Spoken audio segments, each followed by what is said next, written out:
nəsildən nəsilə hansı bilgiləri biz ötürə bilmirik, yəni ötürməkdə çətinlik çəkirik. Yəni nəsillər arası məlumat mübadiləsi memarlıq və şəhərsalma sahəsində çox gəlizdir.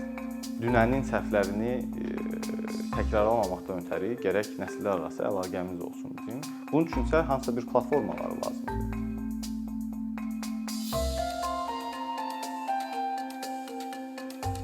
Memarlıq incəsənət növləri arasında ən böyük, yəni miqyasca və ən genişidir. Təsəvvür edin ki, bizim həyatımız ya hansısa bir binanın, hansısa bir memarlıq, yəni memarlıq dediyimiz bir tikilinin ətrafında və yaxud daxilində baş verir. Bu tək incəsənət növü deyil, sahəsi deyil. Bu həm də bizim yaşam mühitimizi, həyat keyfiyyətimizi təyin edən bir məfhumdur deyə bilərik. Yəni memarlıq və şəhərsalma ilə bağlı olan məsələlər hər birimizə aidiyyatı var. Ancaq bu həm də eyni zamanda həm hər kəsin, həm də heç kəsin konkret olaraq işi deyil. Yəni dövlətin və cəmiyyətin hansı institutları var bununla məşğul olur. Dövlətdən dövlətə fərqlənir. Ancaq konkret olaraq ümumilikdə memarlıq siyasətini təyin edən konkret bir təşkilat, institut yoxdur. Bugünkü memarlıq kontekstini başa düşmək üçün bizə çox vacibdir bizim tarixə bir ekskurs eləyək.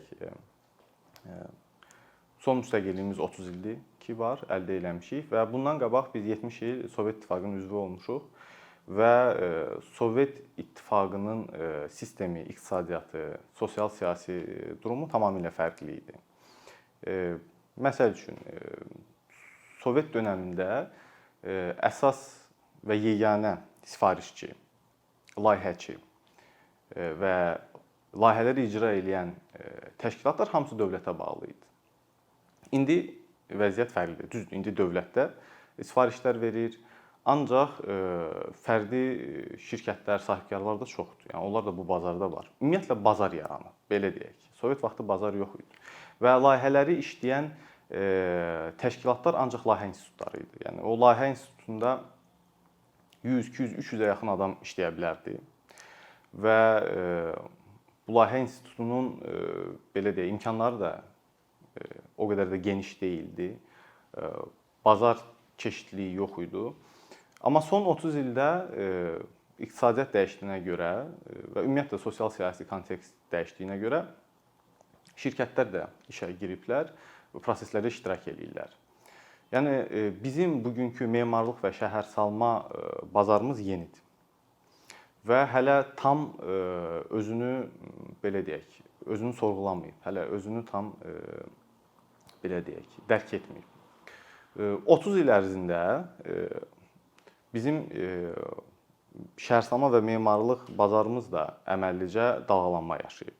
Yəni ilk 2005-ci ilə qədər ölkədə belə deyək, maliyyə axını kifayət qədər az idi, bir durğunluq var idi. Sonra 2005-2015-ci illərdə maliyyə axını oldu, şirkətlər, tikinti sahəsi genişləndi və bu gözlənilməz idi və nə layihəçilər, nə icraçılar buna tam hazır deyildilər.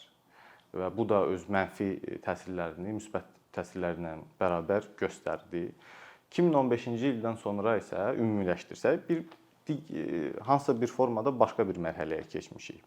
Ancaq bu mərhələlər bazarın fluktuasiyası ilə belə deyək də izlənilir və bu layihəçi təşkilatların, icraçı təşkilatların davamlılığını azaldır. Rəqabətlilik azalır. Çünki yəni hansısa bir vaxtda sifariş çox ola bilər və bir anda sifarişlər dayana bilər. Bu isə layihənin və icra prosesinin keyfiyyətini aşağı salır. Elementar bir nümunələr gətirim. Yəni bizim ölkənin əsas belə deyək də ikonik layihələrinin əsas layihəçiləri xaricilərdir. Bu hansısa bir göstəricidir. Bu o deməkdir ki, bizim daxili bazarda olan layihəçilərimiz nəinki digər bazarlara çıxmaqda çətinlik çəkirlər. Hətta öz daxili bazarımızda biz o qədər də rəqabətçil deyilik. Bunun da səbəbləri həm bizim bu tarixən bir başqa bir sistemin üzvü olduğumuza görə, həm də bu son 30 ildə bu proseslər gedir və bu qaçılmazdır. Ancaq bu məsələlərin həlli yolu sorğulamadadır. Yəni biz mövcud problemləri gərək görək. Yəni problemlər tək layihəçi ilə və icraçı ilə deyil, həm də təhsillə bağlı var. Yəni ki, nəyə görə biz xaricdə təhsil almış tələbələrə daha çox üstünlük verilir. Yəni yerli şirkətlərdə, hətta dövlət qurumlarında memarlıqla, şəhərsalma ilə bağlı deyirəm. Bu bir göstəricidir. Digər problemlərdən biri ötürücülükdür. Yəni nəsildən nəsilə hansı bilgiləri biz ötürə bilmirik. Yəni ötürməkdə çətinlik çəkirik. Yəni nəsillər arası məlumat mübadiləsi memarlıq və şəhərsalma sahəsində çox gəlizdir. Yəni dünənin səhvlərini təkrarlamamaqdan ötəri gərək nəsillər arası əlaqəmiz olsun bizim. Bunun üçünsə hansısa bir platformalar lazımdır. Yenə də deyirəm, bu həm cəmiyyət platformaları ola bilər, qeyri-hökumət təşkilatları ola bilər, və ya hansı bir icmalar ola bilər və yaxud da ki, hansısa hətta belə təhsil ocağında və yaxud hansısa bir dövlət institutunda, dövlət qurumunda bu mühit yaradıla bilər. Bununla bağlı isə bizim ciddi çatışmazlığımız var. Ona görə məlumat mübadiləsində bizim çətinliyimiz var. Digər bir məsələ araşdırma. Yəni teoretik bazanın yenilənməməsidir. Bu günləri bizim şəhərsalma və memarlıqla bağlı əldə olan teoretik baza daha çox Sovet vaxtı yaranmış bazanın üzərindən qurulub və yaxud da elə odur. Burada da bir neçə problem var. Yəni əsas problemlərdən biri odur ki, ümumiyyətlə bu kitablar, bu elmi işlər rus dilində və yaxud kiril əlifbasındadır və bunların böyük bir hissəsi tərcümə olunmayıb və latın qrafikasına keçirilməyib. Yəni bugünkü tələbələr, bugünkü mütəxəssislər bunu əldə etməkdə çətinlik çəkir. Amma daha ciddi məsələ isə ümumiyyətlə aktual qarşımızda çıxan problemlərə həll yolu kimi araşdırmalar aparılmır. Və yaxud da ki, aparılırsa da bunlar ictimai belə deyək də müzakirə mövzusu deyil. Yəni kitab rəflərində biz bunları görmürük. Hansısa kitab mağazasında görmürük. Bu açıq mühazirələrdə özünü əks etdirmir. Bu da bir göstəricidir. Ümumiyyətlə qanunvericiliklə bağlı bizim ciddi çətinliklərimiz var. Çünki yenə də deyirəm, yəni memarlıq və şəhərsalma qanunvericiliyi Sovet dövründə formalaşıb. Bugünkü Azərbaycan memarlıq və şəhərsalma qanunvericiliyi Sovet dönəminin qanunvericiliyinin Azərbaycan dilinə tərcüməsidir. Bu isə bugünkü problemləri əhatə etmir. Bugünkü reallığı qarşılamır. Bu qanunvericiliklə bağlı məsələ çox genişdir. Buna girmək biraz çətin olacaq bu mövzu çərçivəsində, ancaq bu problem var. Elementar olaraq təsəvvür edin ki, Azərbaycan Respublikası 70-ə yaxın rayondan ibarətdir. 70 rayonun hərəsinin bir rayon mərkəzi var. Bu rayon mərkəzləri çox kiçik olduğuna görə heç birində şəhərləşmə prosesi gedə bilmir. Bu bizim həm inzibati bölgümüzdən qaynaqlanır, həm də ümumiyyətlə şəhərsalma siyasətinin hələ tam formalaşmamasından əmələ gəlir. Məsəl üçün qonşularımız Gürcüstan, Ermənistan Respublikası inzibati bölgüsünü daha böyük hissələrə böldülər. Yəni 70 dənə kiçik hissədən ibarət deyil, nisbətən böyük hissələrdən və hər birinin öz azdan çoxdan öz ölkəsinin miqyasına uyğun olaraq bir şəhəri var. Ancaq bizdə çox kiçik rayon mərkəzləri var, hansılar ki şəhərləşə bilmir. Çünki paylanılır. Həm güclər paylanılır, həm maliyyə paylanılır, həm idarəçilik paylanılır. Bu isə nəticə etibarı ilə regionlarda yaşayan əhalinin öz regionunda hansısa bir şəhərin ona təklif elədiyi imkanlardan istifadə eləməyindən məhrum edir. Və biz kənd əhalisinin, rayon əhalisinin Bakıya kütləvi köçünün müşahidəsini apara bilirik. Yəni əgər bizdə kiçik şəhərlər olsaydı regionlarda, nisbətən kiçik, bu miqrasiyasının qismən də olsa qarşısını almaq mümkün olardı. Şəhərsalma siyasəti tək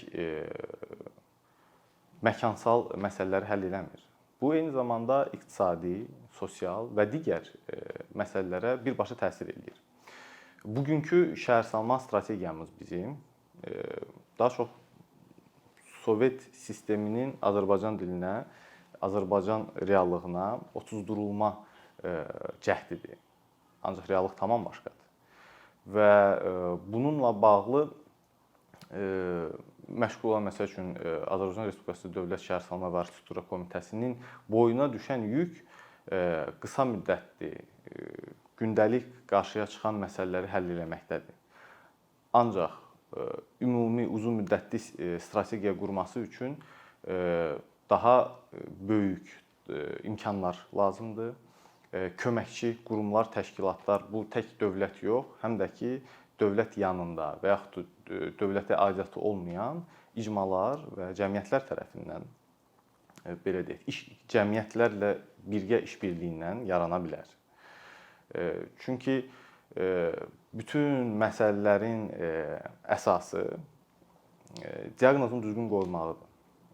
Yəni mənim qeyd elədiyim məsələlər ötəri üzərindən keçdiyim məsələlərdir. Ancaq daha konkret, daha dəqiq və əsaslı təhlil aparılmalıdır. Kim tərəfindən necə aparılmalıdır, bu məsələnin ikinci tərəfidir. Ancaq belə bir institutlar qurulmalıdır və bu institutlar bizim memarlıq və şəhərsalma ilə bağlı olan problemləri diaqnostika eləməlidir və davamlı ictimai və yaxud da yarı ictimai müzakirələrə çıxartmalıdır. Hətta bağlı müzakirələr də ola bilər. Əsas odur ki, problemləri biz görə bilək və bu problemləri görməkdə tək dövlət yox, həm də digər tərəflər də iştirak eləməlidir. Biz bu diaqnozu qoyandan sonra həll yollarını axtara bilərik. Bunun üçün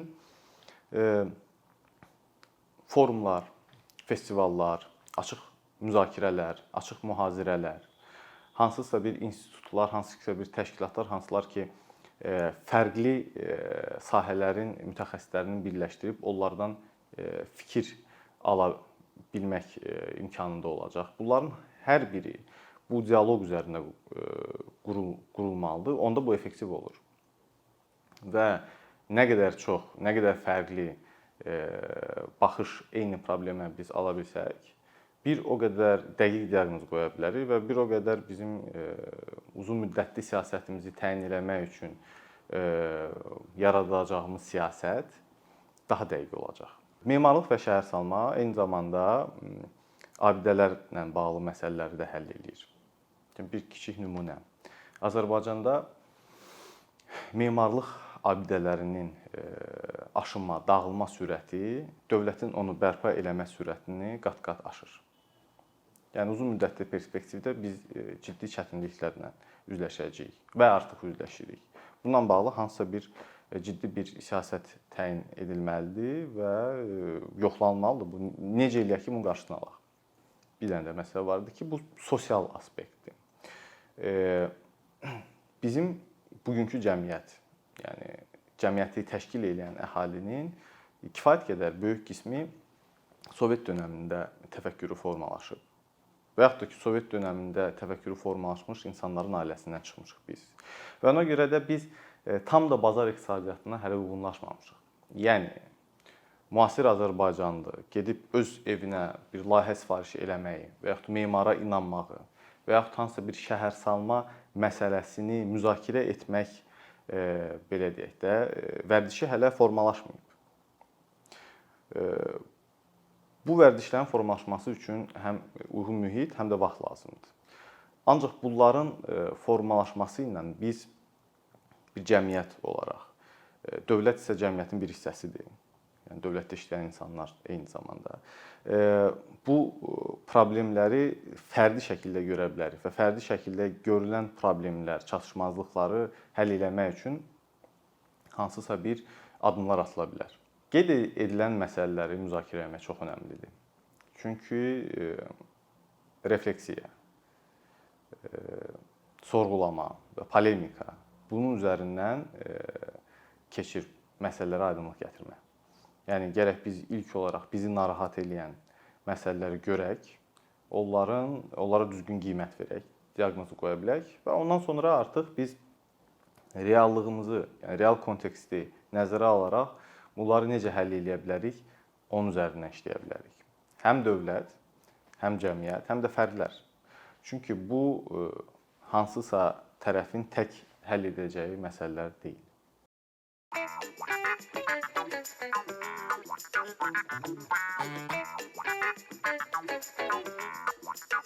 Thank you.